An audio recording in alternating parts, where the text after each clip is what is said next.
오순절 이후 사도 베드로가 했던 두 번째 설교가 어떤 측면이 있는지를 살펴보고 있습니다.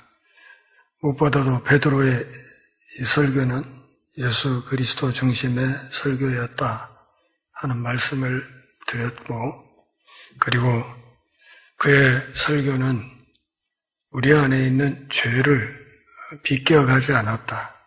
그러니까 그 죄를 직시하고 그 죄를 지적하고 그 죄와 싸우는 설교였다 하는 말씀을 드렸고, 이어서 회개를 촉구하는 설교였다는 말씀을 드렸습니다. 그 말씀을 드리던 도중에 시간이 되어서 마쳤었습니다.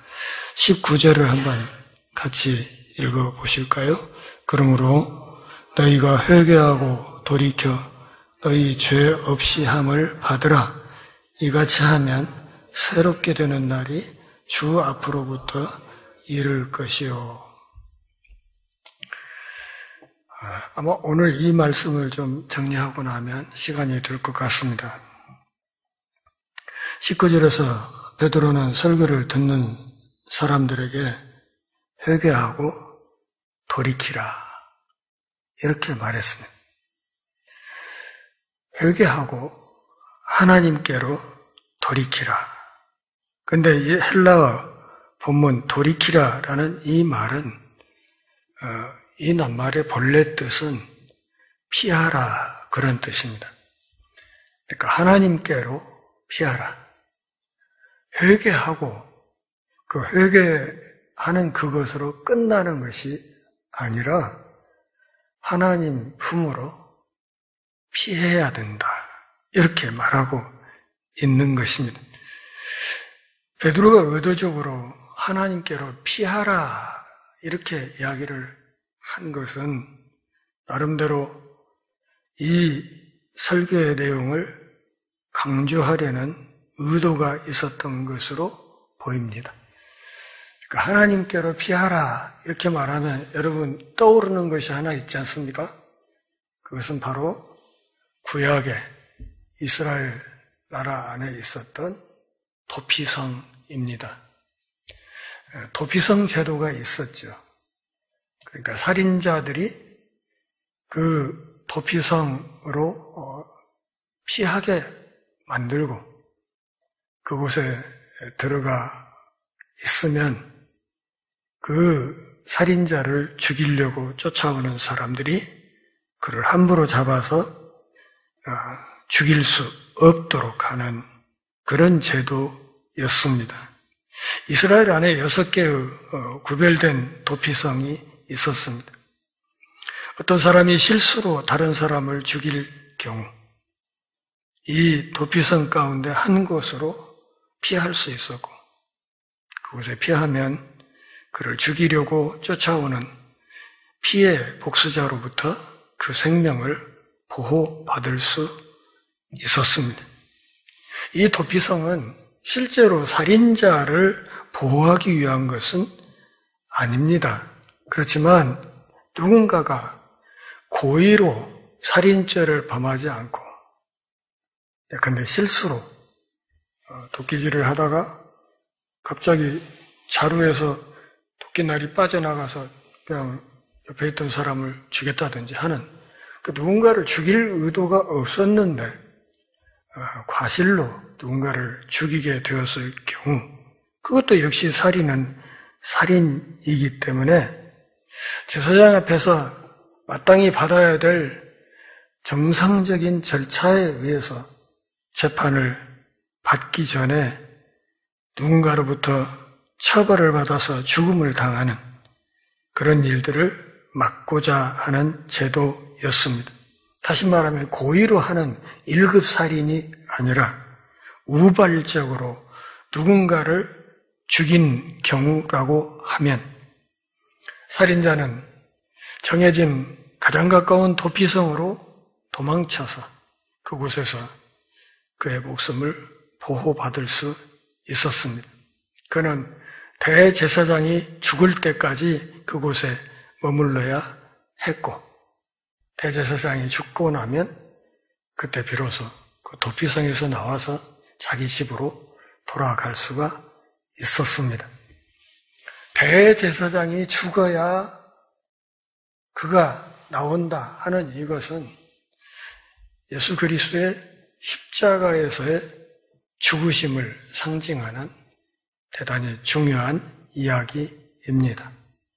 우리의 대제사장 되신 그분이 십자가에서 죽으심으로 우리 죄가 사라지는 것, 그것을 예표하는 것이라고 말을 할 수 있습니다.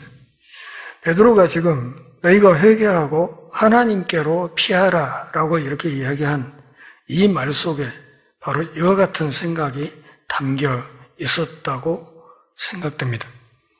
베드로는 사람들에게 그들이 예수님을 죽인 죄가 있다고 말을 했습니다.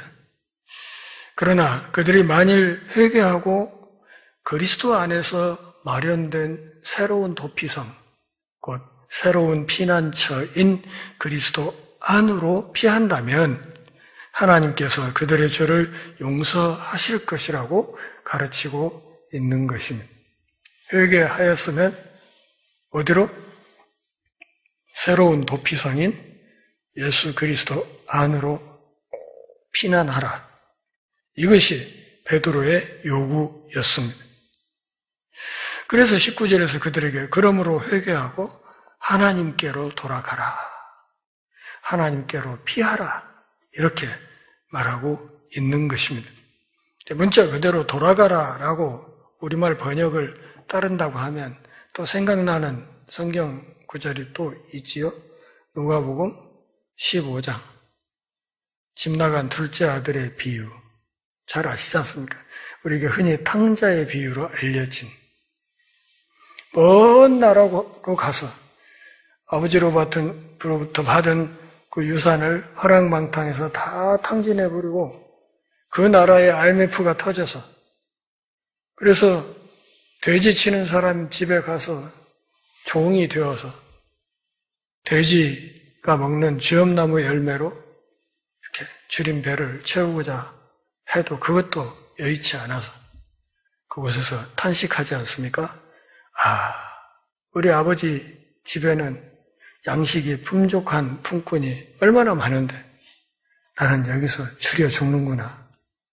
이렇게 생각을 하고 드디어 아버지 집으로 돌아가야겠다는 생각을 합니다. 이것이 회개하는 것이죠.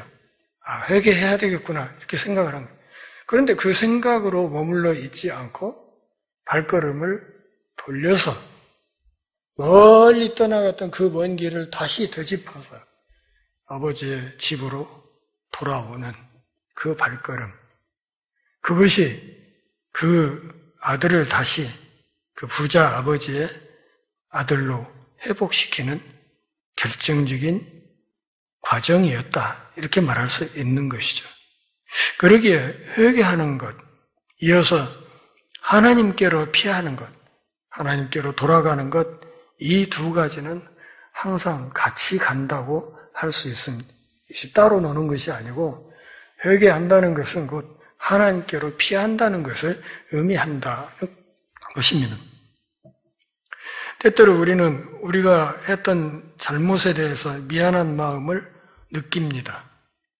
그러나 단지 좀 미안하다고 느끼는 그것만으로는 충분하지 않습니다. 내가 잘못한 그 일 때문에 때로는 슬픔을 느끼기도 합니다. 내가 그러지 말았어야 되는데 하는 이렇게 느끼는 슬픔 자체도 회개는 아닙니다. 회개는 죄를 완전히 그만둘 정도로 그 죄를 유감스럽게 생각하는 것이고 그만둔다는 것은 죄에서 예수 그리스도께로 돌이키는 것을 의미하는 것입니다. 그러니까 회개는 뉘우침이 아니다. 뉘우침과 회개는 본질이 다르다. 가룟 유다는 뉘우쳤고 베드로는 회개했습니다. 그 차이가 한 사람은 계속 사도로 일을 할 수 있게 되었고 한 사람은 스스로 멸망의 길로 달려가 버리고 많은 그런 차이를 드러내게 되었던 것입니다. 베드로가 사람들에게 회개하고 하나님께로 돌이키라 이렇게 말할 때 그는 이 회개와 그리스도께로 돌이키는 것의 연결을 분명히 인식하고 그것이 모든 사람들이 하나님 앞에 돌아갈 때 해야 될 일이라는 사실을 명확하게 알려주고 있는 것입니다. 회개한다는 것은 단지 좀 죄에 대해서 안타깝게 생각하고 잘못한 것처럼 느끼고 이런 것이 아니라 궁극적으로는 우리의 새로운 도피성인 예수 그리스도께로 돌아가는 것, 그분께로 피난 가는 것, 그것을 의미한다. 이렇게 생각하시는 것이 좋겠습니다.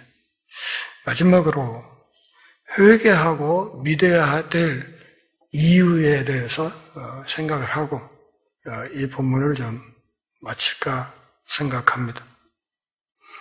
이 설교에서 베드로가 하고 있는 네 번째 일은 회개하고 예수님을 믿도록 권유하는 것입니다.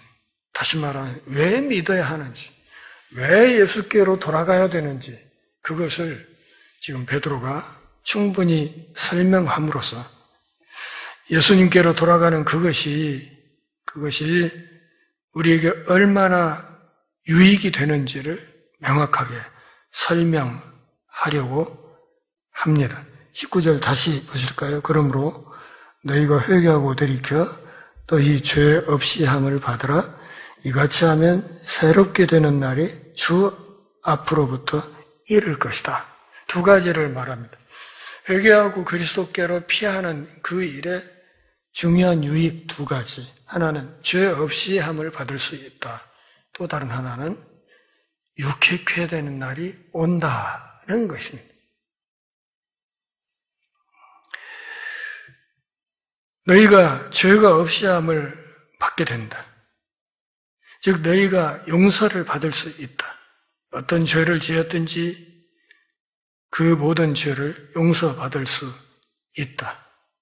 진정으로 용서를 받을 수 있는 유일한 곳은 예수 그리스도 아니다. 이렇게 말하고 있는 것입니다. 영국의 어떤 대형 정신병원의 책임자가 존 스타튼 목사님에게 이렇게 말한 적이 있습니다. 만일 내가 맡고 있는 환자들이 죄를 용서받을 수만 있다면 내일이라도 이 병원에 있는 환자의 절반을 집으로 돌려보낼 수 있습니다. 그러니까 정신병을 앓고 있는 사람들 이 원인의 적어도 절반 정도가 죄의식과 관계가 있다. 지금 원장이 그렇게 이야기를 한 겁니다. 그 문제가 해결이 되면 그 심각한 정신질환이 나아버릴 수 있는 사람이 절반 정도는 된다. 이렇게 말한 것이죠. 마태복음 11장 28절에서 예수님이 뭐라고 말해요? 수고하고 무거운 짐진 자들아 다 내게로 오라. 내가 너희를 편히 쉬게 하리라. 편히 쉬게 하리라. 수고하고 무거운 짐. 어떤 짐을? 죄짐을 말하는 거예요. 인생살이에 여러 가지 짐이 있지만 이 죄짐이 가장 수고롭고 가장 무거운 짐이라고 말씀하시는 것이고 그 모든 짐을 가지고 있는 모습 그대로 나한테 와라. 그러면 너희가 참된 안식을 누릴 수 있다. 내가 안식을 줄 수 있다. 이렇게 말하는 것이죠. 그 죄짐을 다 받아줄 수 있다고 말씀하시는 것입니다. 수고하고 무거운 짐진 자들아 다 내게로 오라. 이 다라는 이 말에 예수님의 신성이 녹아 있습니다. 다 오라. 이 말은 내가 고치지 못할 병은 없다. 내가 대신 져주지 못할 짐도 없다는 것을 말하는 것입니다. 여러분 의술이 지금 많이 발달하고 또 상당히 전문화되어서 전문 과들이 많이 있잖아요. 내과, 외과, 성형외과, 내분비대사내과, 과가 많은데, 안과 의사는 나는 눈을 주로 잘 보고 나머지는 잘 몰라요. 이런 얘기를 하는 거거든요. 그러니까 눈 아픈 사람은 안과를 가야 되지만 눈이 아닌 다른 데는 안과 의사가 난 자신 없어요. 이렇게 이야기를 하는 것이거든요. 그런 점에서 예수님은 다 내게로 오라 하신 예수님은 종합과 전문의라고 이야기를 해도 되겠습니다. 내가 져주지 못할 짐이 없다. 안고 있는 그 짐이, 그 죄짐이 어떤 것이든 나에게 그대로 그 짐을 들고 오면 그것을 받아서 해결하고 아울러 하늘의 안식을 너희들에게 줄 수 있다. 다 오라 하는 이 말이 그분의 신성을 드러내는 아주 중요한 표현입니다. 우리는 마음속에 숨겨놓은 비밀들이 더러 있지요. 그것을 아무에게도 말하지 않았을 수도 있습니다. 다른 사람들에게 그것을 말하면 그 사람이 나를 거부할까봐 두려워서도 그런 얘기를 잘 못할 때가 있습니다. 내가 이 얘기를 저 사람한테 하면 저 사람이 나를 좀 안 좋게 보고 가까이 안 할 것 같은데 이런 두려움이 있어서 말을 잘 못합니다. 그럼에도 불구하고 우리 마음속에 있는 그런 죄의식은 우리가 했던 그 일을 끊임없이 기억하고 그 행동의 죄를 날마다 매주 해마다 짊어지고 살아가게 만듭니다. 이 죄짐을 벗어나는 길이 그렇게 녹록지 않습니다. 심지어는 꿈속에서조차 이 짐을 벗어놓기가 어렵습니다. 그리고 이 죄짐을 세상의 그 누구로부터도 그 용서를 받지 못합니다. 세상은 우리들의 죄를 용서해 줄 능력이 없습니다. 그저 세상은 우리의 죄에 대해 그 죄를 지은 나를 판단하거나 그것을 그냥 적당히 눈 감아주는 척 할 수 있습니다. 그렇지만 세상의 그 누구도 우리의 죄를 근원적으로 용서할 수는 없습니다. 복음서의 기록을 보면 예수님이 언젠가 누군가에게 너의 죄사함을 받았느니라 이렇게 말씀을 하신 대목이 있습니다. 곁에 서 있던 유대교 지도자들이 도대체 하나님이 누가 죄를 용서할 수 있느냐 이렇게 대답했습니다. 너의 죄가 용서받았다 예수님이 말하니까 유대교 지도자들이 하나님의 누가 죄를 용서할 수 있느냐 이 말은 직간놈이 하나님이라고? 이런 얘기예요. 나사렛 달동네 목수 주제 직간놈이 하나님이라고? 하나님이 죄를 용서할 수 있는데 이 참남에게 신성모독의 발언을 저렇게 함부로 하는가 이렇게 그들이 생각했습니다. 그들의 이 생각은 옳았습니다. 오직 하나님만이 누군가의 죄를 용서할 수 있습니다. 그렇지만 그들이 잘못 보았던 것은 예수님의 본질이었습니다. 그분이 하나님이라는 사실을 인정하지 않았기 때문에 그분이 죄를 용서할 권리가 있다는 사실도 인정하지 않았습니다. 그런 점에서 그들은 틀렸습니다.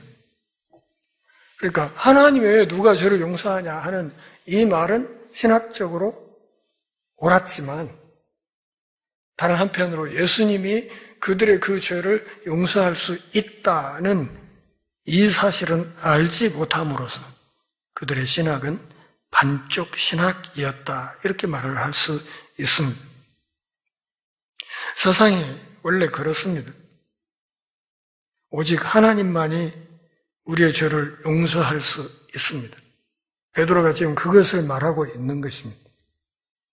사람이 우리의 죄를 용서하는 것이 아니고 오직 하나님만이 우리의 죄를 용서하실 수 있다.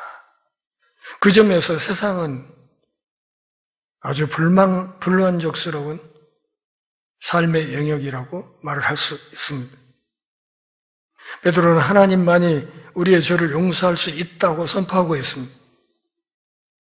우리의 죄짐이 아무리 커도 그 큰 죄의 짐을 오직 하나님만이 들어올릴 수 있다고 말하고 있습니다.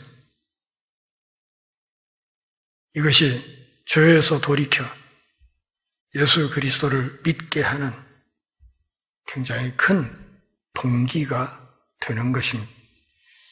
회개하고 예수님 안으로 피하라. 그럼 어떻게 된다?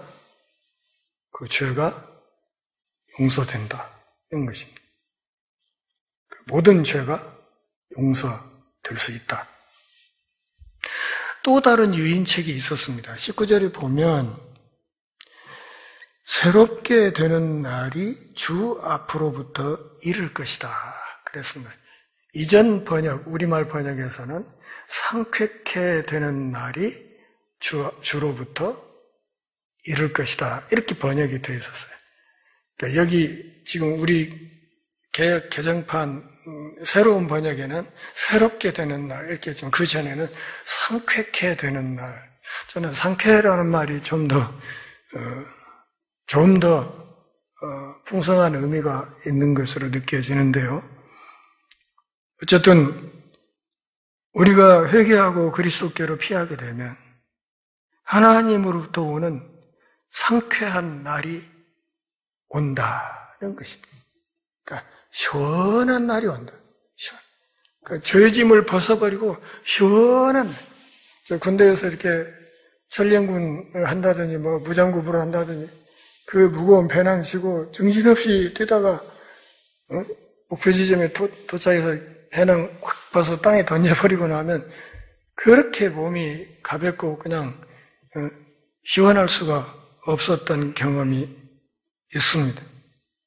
하나님으로부터는 상쾌한 때, 그것이 이 모든 죄짐을 벗어버릴 때 우리에게 올 수 있다는 것입니다. 포로로 잡혀갔던 유대 민족이 다시 본토로 돌아오는 것 같은 그런 기분, 또 유대 민족이 장차 그리스도께 돌아오고 민족적 축복의 마지막 시대가 다가오는 그 축복의 날에 관한 이야기일 수도 있습니다. 바울은 로마서 11장에서 그것에 대해 이야기했습니다. 모든 하나님의 백성을 위한 새롭게 하는 때, 정말 상쾌하게 되는 그 날이 온다는 사실을 지금 베드로가 이야기하고 있는 것입니다. 그 날이 좀 와야 되지 않겠습니까? 속이 좀 시원한 그런 날이 와야 되지 않겠냐, 그런 말. 단지 죄의 짐이 없어지는 것, 죄를 용서받는 그것으로 끝난 것이 아니라 아울러서 그 죄짐을 벗음과 동시에 우리가 살아가는 삶이 하나님 앞에서 정말 상쾌해지는 그런 날이 온다고 지금 베드로가 말을 하고 있습니다. 우리의 삶이 좀 따분하게 느껴질 때가 있지 않습니까? 어제나 오늘이나 내일 또 더나 마나 오늘처럼 또 그럴 것이고, 밥도 늘 비슷한 반찬에 비슷한 밥과 반찬을 그냥 몇십 년씩 그렇게 계속 먹어오고 있고,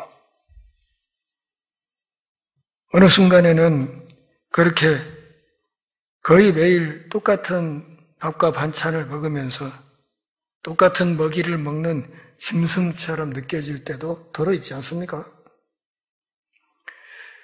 또 어떤 사람들은 보람이 없는 직업에 종사하는 경우 삶이 매우 따분하다는 것을 알게 됩니다. 때로는 신앙생활도 진부해질 때가 있습니다. 매주 꼬박꼬박 꾸역꾸역 주일 예배, 수요일 예배 참석합니다. 그런데 어느 순간부터 어쩐지 이 예배도 예전 같지가 않습니다. 설교도 예전 같지 않고, 기도하는 것도 그렇고, 성도들이 교제하는 것도, 봉사하는 것도 예전 같지 않을 때가 참 많습니다. 그러면서 삶 자체가 너무 단조롭고 밋밋해지는 느낌을 받습니다. 그렇다고 해서 우리가 그런 단조로움이나 그것 때문에 어떤 매너리즘에 빠져서 신앙이 활력을 다소 잃고 그렇게 살아간다고 해서 그 순간 우리가 하나님과의 관계가 끊어져 있다는 것을 뜻하지는 않습니다. 그러니까 우리가 그렇게 느끼는 것뿐이지 그 우리의 느낌대로 하나님과의 관계가 심각하게 문제가 생겼거나 혹은 그 관계가 끊어졌거나 그런 것은 아닙니다. 그 관계는 여전히 유지되고 있음에도 불구하고 우리는 우리의 삶 속에서 매 순간순간 상쾌해지는 경험을 실감나게 자주 느끼지 못하고 살아갈 때가 참 많습니다. 그런 속에서 늘 권태와 따분함에 빠져 또 매너리즘 때문에 내가 하나님과 너무 멀리 떨어져 있다고 느낄 때가 참 많습니다. 어떤 때는 몸이 좋지 않아서 건강도 우리의 신앙에 상당히 영향을 미치죠. 건강도. 몸이 아프고 난 분들 이렇게 만나서 얘기를 해보면 아프고 난 뒤에 우울증이 생겼다는 분들도 있고 그래요. 그러니까 몸이 아픈 것이 우리의 영적인 어떤 활력에도 상당한 영향을 끼치는 것은 사실입니다. 때로는 궂은 날씨 때문에 날씨가 우중충하기 때문에 아침부터 그냥 괜히 우울해지는 그런 날도 있습니다. 여름철 장마철이 굉장히 지리하게 계속된다든지 또 겨울에 너무 혹독한 추위가 계속된다든지 할 때 그런 우리의 주변 환경도 우리의 심령을 상당히 어두운 쪽으로 이끌어가게 될 그런 가능성이 참 많습니다. 베드로가 지금 우리에게 강조하고 있는 것은 그럼에도 불구하고 예수 그리스도 안에서 새롭게 되는 때가 있을 것이라는 것입니다. 온전히 새롭게 되는 때, 온전히 우리의 심령이 하나님 앞에서 상쾌하게 되는 날, 그날이 오고 있다. 이렇게 우리에게 강조하고 있습니다. 우리는 지금 그 날을 향해서 계속해서 행진해 나가고 있습니다. 복음이 살아나고 영혼과 우리의 육체가 소생되는 때가 있다고 말하는 것입니다. 참으로 하나님 안에서 상쾌한 시간, 삶을 진정으로 살 가치가 있는 시간으로 만들고 내가 어쩌다 기독교인이 됐나, 기독교인이 된 것이 너무너무 좋다 이렇게 말할 수 있는 그런 시간이 오기를 원한다면 죄에서 돌이켜서 예수님께로 피해야 된다 그런 말입니다. 회개하고 예수 그리스도 안으로 피하면 그런 상쾌한 삶이 반드시 따라오게 된다 이렇게 말하고 있습니다. 26절에도 한 가지를 말하고 있습니다. 26절 같이 볼까요?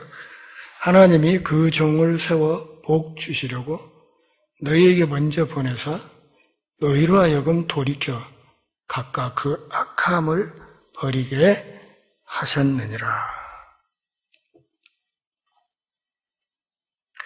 베드로는 그리스도 안에서 일어난 모든 일이 구약 예언의 성취이며 또 구약 성경에 분명히 그 근거가 있기 때문에 그들이 그 사실을 알아야 한다고 말하면서 하나님이 그의 종을 세우실 때 너희들에게 복을 주시려고 그를 먼저 보내사 너희로 각각 악한 길에서 돌이키게 하셨느니라 이렇게 말합니다. 신명기 18장 15절을 인용하고 또 19절도 인용하고 창세기 22장 18절 등도 인용하면서 그렇게 설명을 했습니다. 누구에게 그렇게 은혜를 베푸셨다고?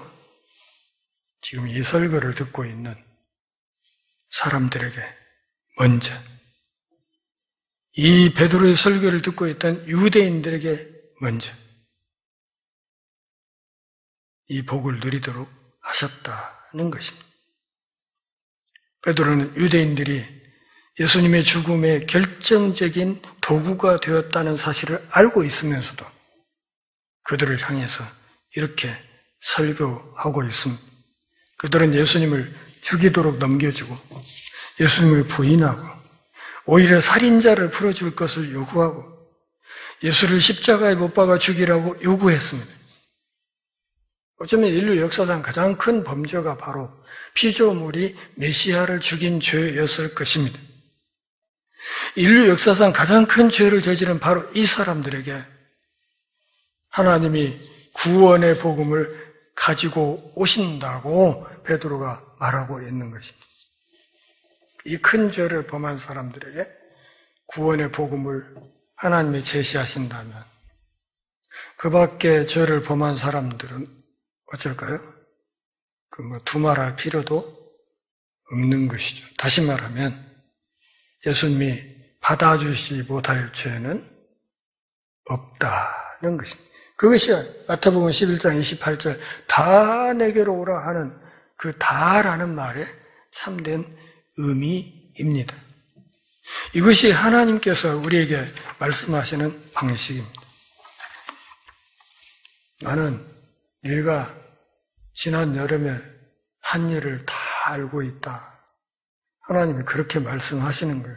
다 알고 있다. 우리는 회개를 말할 때 그냥 그렇게 착각할 때가 많죠. 나만 알고 하나님은 모르는 어떤 나만의 탑시크릿, 그러니까 절대 비밀을 크게 선심을 써서 하나님께 살짝 알려드리는 그런 거라고 착각하는데 아니요, 그게 아니고 이미 다 알고 있는 것을 자기 입으로 시인하는 그것이 고백하고 회개하는 것입니다. 언젠가 길을 가다가 꼬마아이가 막대사탕을 하나를 물고 하나는 손에 들고 빨고 있더라고요. 참 귀엽게 생겼어요. 그래서 가다 말고 이제 장난기가 발동해서 쪼그리고 앉아가지고 아이하고 눈높이를 맞추고 꼬마에게 아가 맛있냐? 그랬더니 맛있대. 나 한 개만. 그때 얼른 뒤로 감추고 없어. 그러는 거예요. 금방 하나 물고 하나 손에 들고 있었는데 내가 하나 달라고 하니까 없어. 우리가 하나님 앞에서 하는 짓이 어쩌면 그럴 것이다. 그 생각을 해요. 이미 다 봤는데 이미 사탕 2개 있는 거 내가 알고 있는데 알고 물어보는 건데 뒤로 감추고 없다고 아주 천연덕스럽게 이야기해요. 참 귀여운 얘기죠. 어쨌든 그럼에도 불구하고 하나님은 우리를 사랑하신다는 사실을 알아야 합니다. 그런 죽어마땅한 죄를 범한 사람들을 향해서 예수님이 나에게 오라. 그 죄짐 내가 다 해결한다. 그리고 참된 안식을 줄 수 있다. 이렇게 말씀을 하시는 것입니다. 예수를 죽게 만든 것은 바로 내가 그동안에 범했던 수많은 죄라는 사실을 알아야 합니다. 그러니까 베드로의 이 설교를 듣고 있던 당시 유대인들만 이 무거운 죄를 진 것이 아니고 우리 역시 그들과 공범이라는 사실, 그럼에도 하나님이 예수님 안에서 우리에게 구원의 복음을 제시하고 있다는 사실을 기억할 필요가 있습니다. 많은 사람들이 그리스도께 나와서 그 죄짐을 그분께 맡기고 그리고 그분을 믿음으로 하늘의 안식을 누리면서 그들의 인생에 새롭게 되는 날을, 그들의 참 상쾌한 인생이 시작되는 경험을 했습니다. 정도의 차이가 있겠으나 여기에 있는 우리들도 한 사람 한 사람이 다 그런 경험들이 있습니다. 그러기에 지금 우리가 이 자리에 와서 하나님께 예배하고 있는 것입니다. 원리는 똑같습니다. 내가 무엇을 했는지, 내가 얼마나 낮은 자아상을 가지고 있는지, 내가 얼마나 무거운 죄책감을 짊어지고 혼자 허덕이고 있는지, 그런 것에 상관없이 하나님은 우리 모두에게 그분의 아들을 선물로 주십니다. 요한복음 3장 16절, 하나님이 세상을 이처럼 사랑하사 어떻게 하셨어요? 독생자를 주셨다. 그러죠. 사랑하셨기 때문에 독생자를 주셨다. 이것이 우리에게 정말 강력한 복음입니다. 이 복음이 오늘까지 이렇게 전파되는 이유는 하나님께서 나를 포함한 모든 죄인들을 위해서 대신 죽으셨다고 말씀하셨기 때문입니다. 그러기에 회개하고 그리스도 안으로 피하면서 그리고 그분이 주시는 참된 죄 용서와 참된 안식을 믿는 사람들은 그리스도 앞에 나아가서 참으로 새롭게 되고 상쾌하게 되는 그런 삶을 늘 새롭게 살아갈 수 있는 것입니다. 이 복을 우리의 남은 날 동안 더 풍성히 누림과 동시에 이 복을 우리 주변에 많은 믿지 않는 사람들에게 힘써 증거하는 참으로 유능한 전도자들이 다 될 수 있기를 바랍니다. 기도하겠습니다. 하나님 아버지, 오늘 또 우리가 모여 주께 경배하며 주의 말씀을 들으며 신앙의 옷깃을 여미는 복 주셔서 고맙습니다. 삶이 다하는 그날까지 예수 그리스도를 믿는 믿음 안에서 모든 죄짐을 벗고 주님 주시는 참된 안식을 누리며 또 새롭게 되고 상쾌하게 되는 복된 삶을 더 풍성히 누려갈 수 있도록 이 아름다운 삶의 길을 만민에게 전할 수 있도록 은혜를 허락해 주옵소서. 예수님의 이름으로 기도합니다.